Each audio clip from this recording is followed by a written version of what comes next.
My sunbonnet obstructed the view. I could see only the stretch of green before me. I felt as if I must walk on forever, without coming to the end of it. I don't remember whether I was frightened or pleased. I must have been entertained. Likely as not it was Sunday, she laughed, and I was running away from prayers, from the Presbyterian service, reading a spirit of gloom by my father that chills me yet to think of. And have you been running away from prayers ever since, ma chérie? Asked Madame Ratignolle amused. No, oh no, Edna hastened to say. I was a little unthinking child in those days. Just following the misleading impulses without questions.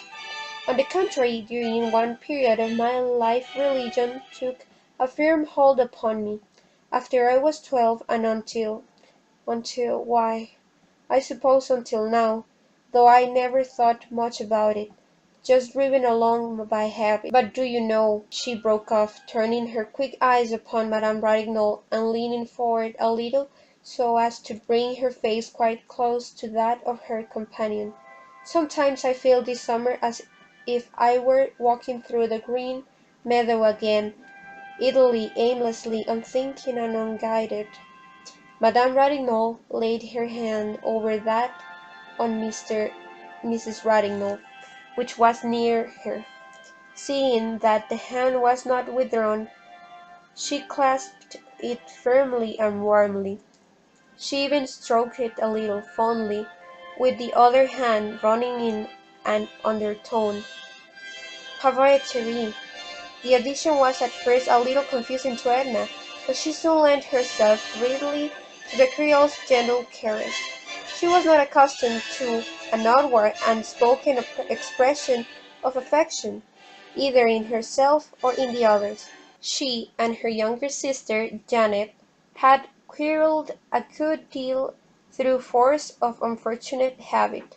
Her older sister, Margaret, was mentally undignified, probably from having amused matronly and housewifely responsibilities too early in life, their mother having died when they were quite young.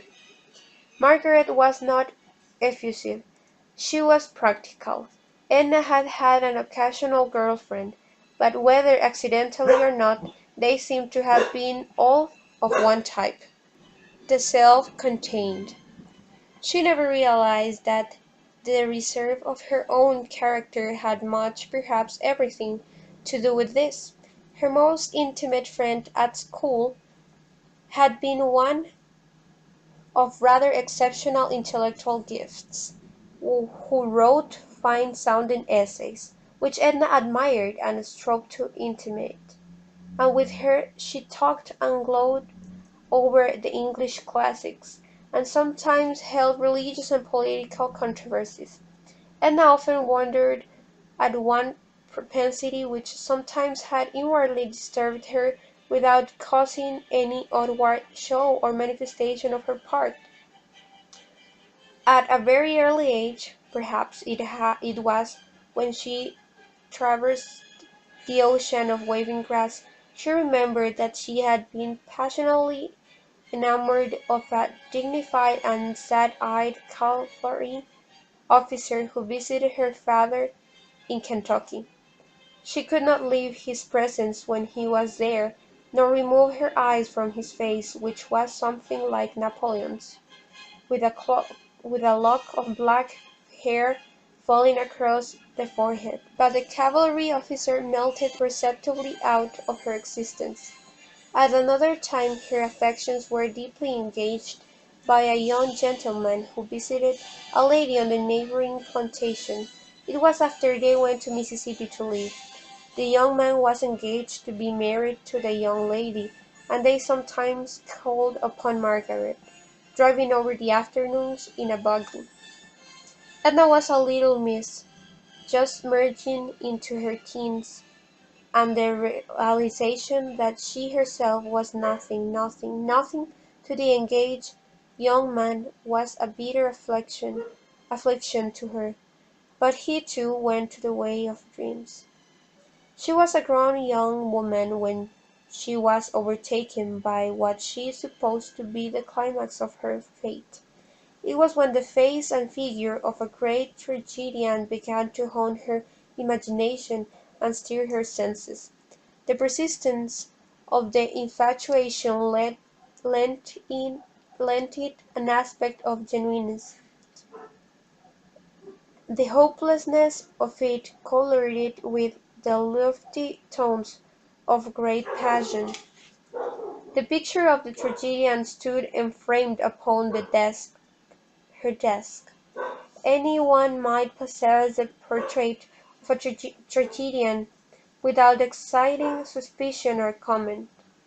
This was a sinister reflection which she cherished. In the presence of others she expressed admiration for his exalted gifts as she handed the photograph around and dwelt upon the fidelity of the likeness. When alone she sometimes picked it up and kissed the cold grass passionately. Her marriage to Léon Pontellier was purely an accident, in this respect resembling many other marriages which masquerade as the decrees of fate. It was in the midst of her secret great passion that she met him.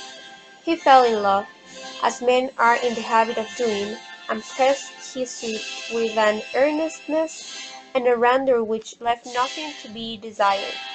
He pleased her. His absolute devotion flattered her. She fancied there was a sympathy of thought and taste between them, in which fancy she was mistaken. And to this the violent opposition of her father and her sister Margaret to her marriage with a Catholic, and we need seek no further for the motives which led her to accept Monsieur Pontellier for her husband. The acme of bliss which would have been a marriage with the tragedian was not for her in this world. As the devoted wife of a man who worshipped her, she felt she would take her place with a certain dignity in the world of reality, closing the portals forever behind her upon the realm of romance and dreams. But it was no longer before the tragedian had gone to join the cavalry officer and the engaged young man and a few others, and Edna found herself face to face with the realities. She grew fond of her husband, realizing with some unaccountable satisfaction that no trace of passion or excessive and fictitious warmth colored her affection, thereby threatening its dissolution. She was fond of her children in an uneven, impulsive way. She would sometimes gather them passionately to her heart; she would sometimes forget them. The year before they had spent part of the summer with their grandmother Pontellier in Iberville.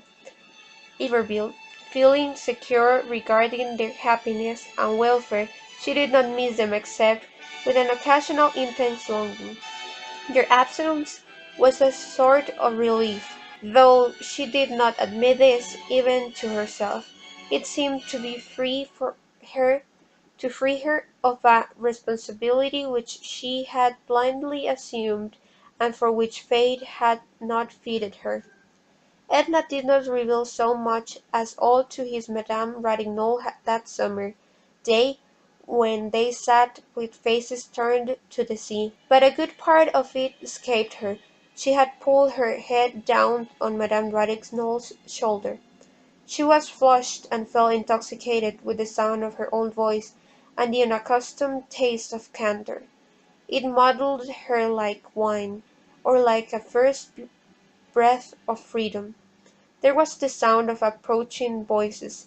It was Robert, surrounded by a troop of children, searching for them. The two little Pontelliers were with him, and he carried Madame Ratignolle's little girl in his arms. There were other children beside, and two nursemaids followed, looking disagreeable and resigned.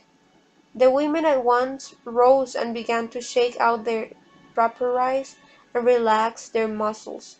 Mrs. Pontellier threw the cushions and the rug into the bath-house. The children all scampered off to the awning, and they stood there in a line gazing upon the intruding lovers, still exchanging their bows and sighs. The lovers got up, with only a silent protest, and walked slowly away somewhere else. The children composed themselves of the tent, and Mrs. Pontellier went over to join them.